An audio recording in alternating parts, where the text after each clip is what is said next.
नमस्ते बच्चों, कल की कक्षा में हमने बहुपद पाठ संख्या 2 की कुछ शब्दावलियों को हमने देखा था।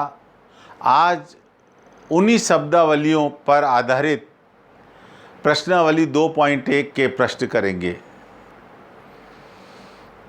पाठ संख्या 2 बहुपद प्रश्नावली 2.1 पेज नंबर 37 पर पहला प्रश्न दिया है, निम्नलिखित व्यंजकों में कौन कौन एक चर के बहुपद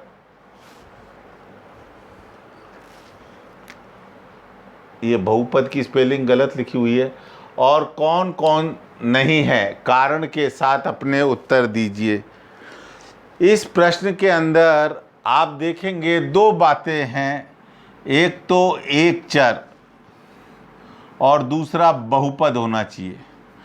तो कल की जो हमने बहुपद की जो शब्दावली में परिभाषा नोट करी थी उसका दोहरान करते हैं।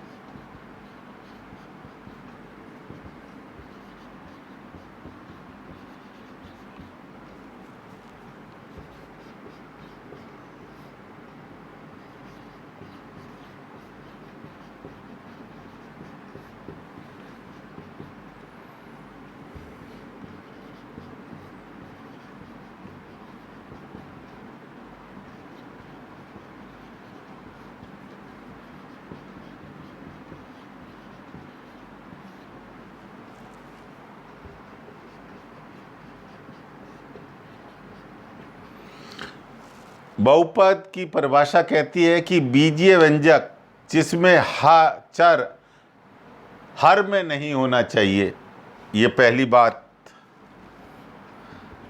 दूसरी बात, जो चर की घात है वो पूर्ण संख्या होनी चाहिए और चर का गुणांक वास्तविक संख्या होनी चाहिए। तीन बातें पूरी करना चाहिए। और चौथी बात इसलिए यहाँ पर दे दी कि एक चर वाला। तो देखिए इसके अंदर सारे जो चर है, ये एक्स चर है, यहाँ भी एक्स है, तो यानी चर एक ही चर है और वो चर क्या है, एक्स। यहाँ पर चर क्या है, एक्स।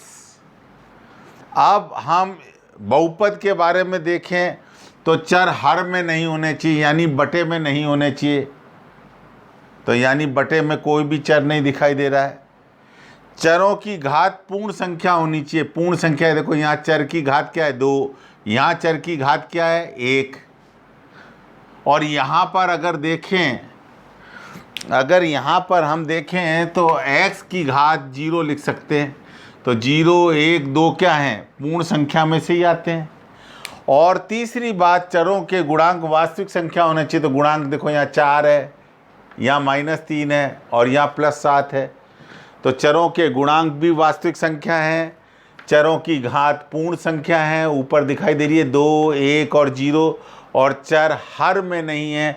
इसलिए हम कह सकते हैं कि ये जो पहला वाला जो व्यंजक दे रखा है, एक चर वाला बहुपद है, क्योंकि यहाँ पे चर क्या है, एक्स है।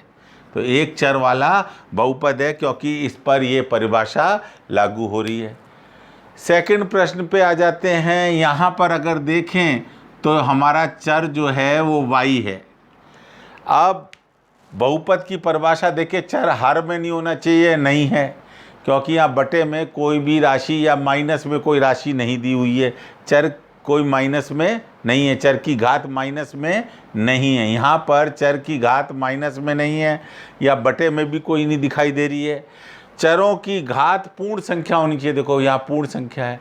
और अगर यहाँ पर बनाना चाहें तो यहाँ पर मैं अगर लिखूँ तो y की घात 0, तो ये सब क्या है, पूर्ण संख्या है। दूसरा भी लागू हो गया। और चर का गुणांक वास्तविक संख्या होनी चाहिए। वास्तविक संख्या मतलब जिनका परमेय हो या अपरमेय हो। तो यहाँ पर सारी वास्तविक संख्या है, काल्पनिक संख्या हमारे कोर्स में भी नहीं है। तो ये भी एक चर वाला बहुपद हो गया। अब इस प्रश्न पे आ जाते हैं। इस प्रश्न को थोड़ा सा सरल कर लेते हैं। पहले यहाँ पर लिखा 3 और टी के ऊपर वर्गमूल टी, तो ये वर्गमूल जब भी होगा उसका मतलब होगा कि घात आधा प्लस टी √2। अब यहाँ पर देखें तो यहाँ पर इसमें चर जो दे रखा है हमारे को, इस प्रश्न के अंदर चर टी है। मैंने बताया था कि स्मॉल अल्फ़ाबेट्स से हम चर को प्रदर्शित करते हैं। तो यहाँ पर चर एक ही चर है। अब ये देखते हैं बहुपद है, चर हर में नहीं होना चाहिए, तो हर में तो नहीं है, लेकिन चर की घात पूर्ण संख्या होनी चाहिए। लेकिन यहाँ पर ये वाला जो चर देख रहा हूँ मैं, इसकी जो घात है वो पूर्ण संख्या नहीं है, इसलिए ये पूर्ण संख्या नहीं है। पहली बात इसकी जो है, दूसरी बात पूरी नहीं हो रही है, इसलिए हम कहेंगे ये वाला जो बीजीय व्यंजक है बहुपद नहीं है। फिर आ जाइए, ये आपको यहाँ पर चर दिखाई दे रहा होगा। क्या चर दिखाई दे रहा है? बिल्कुल सही कहा आपने। यहाँ पर चर है y, एक चर है केवल, और y चर है।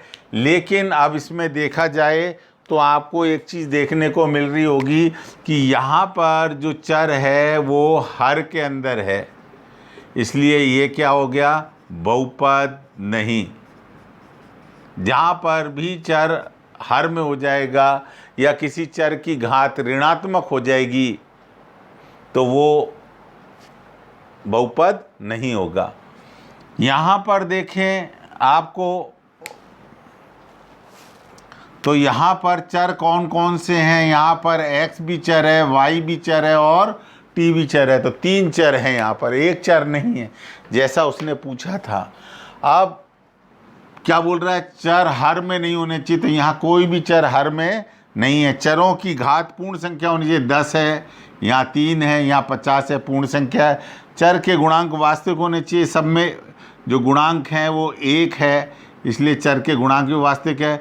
लेकिन ये बहुपद तो है, 3 चर वाला बहुपद है, 3 चर वाला बहुपद है।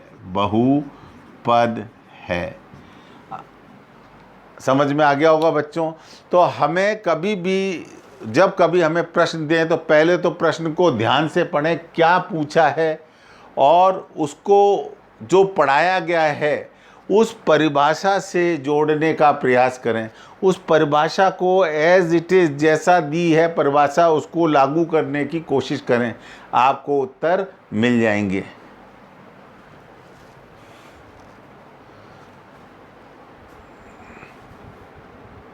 हम 2.1 प्रश्नावली के पेज नंबर 38 पर आ जाते हैं, जहां पर प्रश्न संख्या 2 दी है। निम्नलिखित में से प्रत्येक में x² का गुणांक लिखिए। हमें x² का गुणांक लिखना है। मैंने कल जब आपको गुणांक के बारे में बताया था, खूब सारे एग्जाम्पल्स देकर बताए थे, उदाहरण दिए थे, और शायद आपको उनसे समझ में आ गया होगा। जब भी हमें गुणांक ज्ञात करना है किसी भी चर का, तो उसको चर मान लेंगे और बाकी जो भी राशि उस पद में दी होगी उसको अचर मान लेंगे, और चिन्ह सहित वो समस्त राशि को हम गुणांक बोलेंगे। जैसे हमारे को यहाँ पर ध्यान दीजिए, यहाँ x² का पूछा है, तो इस पद के अंदर देखेंगे कि x² का क्या है गुणांक। तो सबसे पहले तो एक बात और मैं बताना चाहूँ, जब कभी भी किसी के आगे कोई भी गुणांक, कोई भी संख्या नहीं लिखी है, इसका मतलब उसके आगे 1 है। यहाँ भी 1 है, और जगह भी जहाँ पर कुछ भी नहीं दिया है वहाँ सब जगह 1 है। ये देख लीजिए, जब कोई पद में किसी चर के आगे कोई भी संख्यात्मक गुणांक नहीं दिया हो तो हमें उसे 1 मानकर चलना है। अब आप देखिए यहाँ पर पूछ रहा है एक्स स्क्वायर का गुणांक, एक्स स्क्वायर का गुणांक पूछ रहा है। तो एक्स स्क्वायर को चर मान लेंगे और जो भी चिन्ह सहित शेष राशि बच जाएगी उस राशि को हम गुणांक बोल देंगे। तो यहाँ +1 बच रहा है, तो इस बीजीय व्यंजक में एक्स स्क्वायर का गुणांक +1 है। सेकंड वाले प्रश्न पे आ जाते हैं। यहाँ पर एक्स स्क्वायर का गुणांक अगर देखेंगे तो यहाँ -1 आ रहा है, बिल्कुल सही। इस वाले बीजीय व्यंजक में एक्स स्क्वायर का गुणांक आप देखते ही पहचान लेंगे, जैसे ये वाला एक्स स्क्वायर का पद है, यहाँ पर ये वाला एक्स स्क्वायर का पद था, तो यहाँ एक्स स्क्वायर का पद के आगे जो भी लिखा है प्लस, मैंने कल बताया था कि जब भी पहला पद होता है और अगर उसमें प्लस चिन्ह होता है तो नहीं दिया होता है, माइनस चिन्ह तो दिया होता है, प्लस चिन्ह नहीं दिया होता है। तो यहाँ पर ये प्लस है, +π/2 इसका गुणांक हो जाएगा। और चाहो तो यहाँ पे प्लस लिख भी दो, कोई दिक्कत नहीं है।